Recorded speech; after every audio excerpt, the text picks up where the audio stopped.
অসুস্থতায় ভুগতেছিলেন। মানুষ অসুস্থতার সময় খুব বেশি আল্লাহ তাআলাকে স্মরণ করে, ঠিক কিনা বলেন?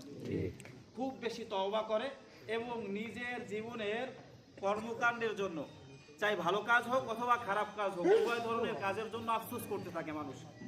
তো আমরা নিশ্চিত এই মাইয়েতের ব্যাপারে যে দীর্ঘ অসুস্থতা থাকাকালীন অবস্থায় অবশ্যই অবশ্যই সে আল্লাহর কাছে তওবা কইরা আল্লাহর থেকে মাফ পেয়ে গেছে, ঠিক কিনা বলেন? ঠিক। তো আমরা হচ্ছে খুশনসিব এক জানাজায় হাজির হইছি।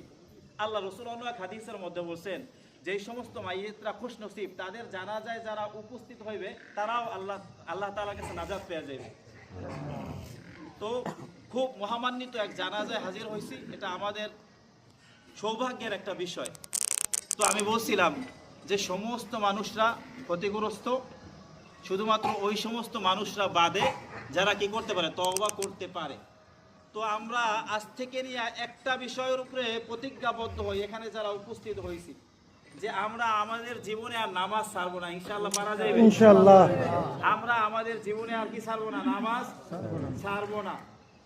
এবং আমাদের যতগুলো নামাজ এই পর্যন্ত কাজা হয়ে গেছে, ছুটে গেছে আমাদের থেকে, এই নামাজগুলোর কাজা করে নেব।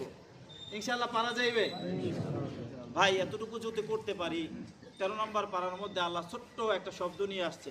শব্দ ছোট্ট, কিন্তু এই শব্দের তাহকিক ইবনে জারির তাবারি রহিমাহুল্লাহ ওনার তাফসিরে তাবারির মধ্যে এত মানে বিস্তর আছে, প্রায় 27-28 পৃষ্ঠা ব্যাপী। ওখানে বলা হয়েছে লা তাকনাতু মির রাহমাতিল্লাহ, তোমরা আল্লাহ তাআলার রহমত থেকে নৈরাশ হইও না। চাই তোমার গুনাহ করতে করতে করতে করতে গুনার অবস্থা এমন হোক যে পৃথিবীতে যতগুলো সমুদ্র আছে সমস্ত সমুদ্রের পানিগুলোকে যদি ফেনা কইরা দেওয়া হয়, এত পরিমাণ গুনাহ করছো। যতগুলো পর্বত আছে এই পর্বতের পরিমাণ উঁচা গুনাহ কইরা ফেলাইছো, তারপরও হতাশ হওয়ার কিছু নাই। আল্লাহ তাআলার কাছে মাফ চাইলে আল্লাহ তাআলা সকলকে কি করে দিবেন?